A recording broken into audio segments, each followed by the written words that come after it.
আসসালামু আলাইকুম, আমি সৈয়দ মোহাম্মদ মুফাজ্জল। আশা করি আপনারা সকলেই ভালো আছেন। তো আজকে আমি আপনাদেরকে একটা বিষয় দেখাবো, যেটা হচ্ছে আমরা কাজ করার সময় এই বিষয়টা অবশ্যই খেয়াল রাখবো। যারা বিল্ডিং নির্মাণ করব এবং বিল্ডিংয়ের তদারকি কাজে যারা আমরা আছি, অবশ্যই এই কাজটা খেয়াল রাখবো। কারণ হচ্ছে আমি যে জিনিসটা আপনাকে দেখাতে চাচ্ছি আজকে, সেটা হচ্ছে দেখতে পাচ্ছেন এই যে কলামটা আছে এখানে, এই কলামটা এখানে একটা ছাদ ঢালাই হয়েছে। রিসেন্টলি এই ছাদটা ঢালাই হয়েছে।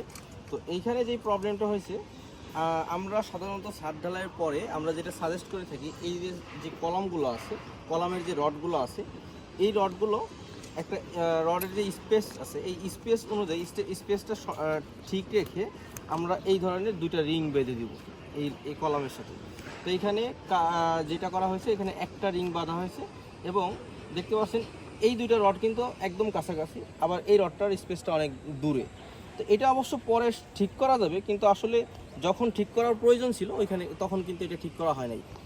যখন ঠিক করার প্রয়োজন ছিল বলতে, আমাদের এই ছাদটা যখন ঢালাই হয় নাই, তখন কিন্তু এই রডটাকে স্পেসটা সঠিকভাবে দেওয়া উচিত ছিল। এখন দিলে দেওয়া যাবে, কিন্তু সেখানে এই স্পেসটা, এই জায়গাটা বাঁকা করে ফেলতে হবে, অথবা এইটা মানে এইটা এইখান থেকে এইভাবে টেনে বাঁকা করে দিতে হবে, এইভাবে টেনে দিতে হবে। তো এইটা কিন্তু এটা প্রপার কোনো সলিউশন না।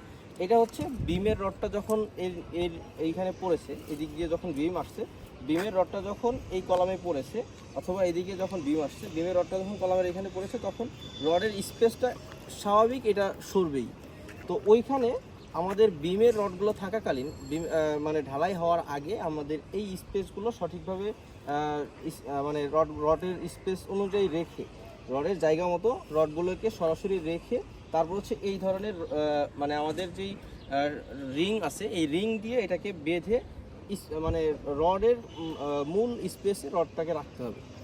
তো এইটা হচ্ছে একটা বিষয়, সেটা এখানে আপনারা দেখতে পাচ্ছেন এইটা এখানে ঠিকভাবে করা হয় নাই। এটা আমি সাজেস্ট করব, যখন আপনারা কাজ করবেন অবশ্যই এই বিষয়গুলো খেয়াল রাখবেন। আর যারা নিজেরা বাড়ি নির্মাণ করবেন, তাদের ইঞ্জিনিয়ার থাকা সত্ত্বেও নিজেরা এই বিষয়গুলো খেয়াল রেখে কাজ করবেন। আরেকটা বিষয় হচ্ছে, এখানে দেখতে পাচ্ছেন যে ঢালাই শেষ হয়েছে মাত্র। ঢালাই শেষ হওয়ার পরে এইখানে কিন্তু রডের সাথে কিছু ডাস্ট লেগে আছে। এটা ঢালাইয়ের সময় লাগবেই, এটা স্বাভাবিক। এটা ঢালার সময় এই রডে লাগবেই, এটা লাগারই বিষয়। কিন্তু সমস্যাটা হচ্ছে, যখন লাগছে সেটা ঠিক আছে, কিন্তু আমরা সাজেস্ট করি সবসময় এই ধরনের ময়লা যেন রডের সাথে না থাকে।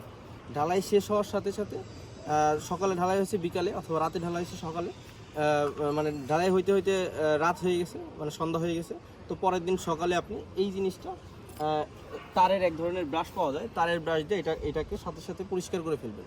তখন কি হয়, ওই সময় আপনি খুব দ্রুত সময়ের মধ্যে এটাকে পরিষ্কার করতে পারবেন। আর ওই পরিষ্কারটা খুব ক্লিনভাবে, মানে একদম সুন্দরভাবে পরিষ্কার করা হবে তখন কাজ করলে।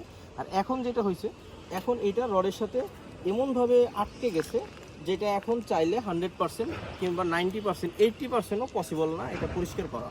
তো এখন যেটা সমস্যাটা হবে, সেটা হচ্ছে আমরা যখন পরবর্তীতে এই রডের সাথে আমাদের কলামটা যখন ঢালাই দিব, তখন যে সমস্যাটা হবে, তখন হচ্ছে আমরা জানি যে রড এবং আমাদের যে ঢালাইয়ের কনক্রিট আছে, এই দুইটা একত্রে থেকে এটার সাথে একটা বন্ডিং তৈরি করবে। তো সেই সময় এই যে আগে থাকতে যে ঢালাইটা হয়ে গেছে, ঢালাই এই যে ময়লাটা লেগে আছে, এই জায়গাগুলোতে আমাদের নতুন যে ঢালাইয়ের অংশগুলো আছে, নতুন যে ঢালাইয়ের যে ম্যাটেরিয়ালসটা আছে, এইটা সঠিকভাবে এখানে সেটিং হবে না। এইটা সেটিং হতে এখানে বাধা দিবে। আর এইটা হচ্ছে যেই সেটিংটা এইখানে হবে, যে সেটিংটা এই রডের সাথে হবে, সেই সেটিংটা কিন্তু এই ডাস্ট এরিয়াতে 100% হবে না। তো যদি এইভাবে এই ডাস্টগুলো থেকে যায়, সেক্ষেত্রে আমাদের কলামগুলো, মানে আমাদের যেই আলটিমেট মানে স্যাটিসফ্যাকশন, এই স্যাটিসফ্যাকশনের বিষয়টা এখানে আসে না, এবং এইটার কাজের মানটা আমাদের ভালো থাকে না। আমরা এটা বলতে পারি যে এই কাজগুলো হচ্ছে আমরা যখন করব, তখন অবশ্যই পরিষ্কার পরিচ্ছন্নভাবে করব, এবং 100% পরিষ্কার রেখে আমরা হচ্ছে রডের সাথে আমরা কলামগুলো ঢালাই দেব। তো এই বিষয়গুলো অবশ্যই খেয়াল করবেন। আর হচ্ছে আমাদের এই কাজগুলো যারা করে থাকে, তারা অবশ্যই গাফিলতির মানে নিজেরা যারা লেবাররা থাকে, এরা কাজের ক্ষেত্রে এরা ফাঁকি দেওয়ার চেষ্টাই করবে। কিন্তু আমরা যারা এখানে দায়িত্বে থাকবো, তারা অবশ্যই এই কাজগুলো খেয়াল করে মানে কাজ করার চেষ্টা করবো। তো দুইটা বিষয়, একটা বিষয় হচ্ছে আপনারা খেয়াল করবেন যে রডের স্পেস অনুযায়ী যেন রডটা এভাবে বাঁধা থাকে ঢালাইয়ের আগে।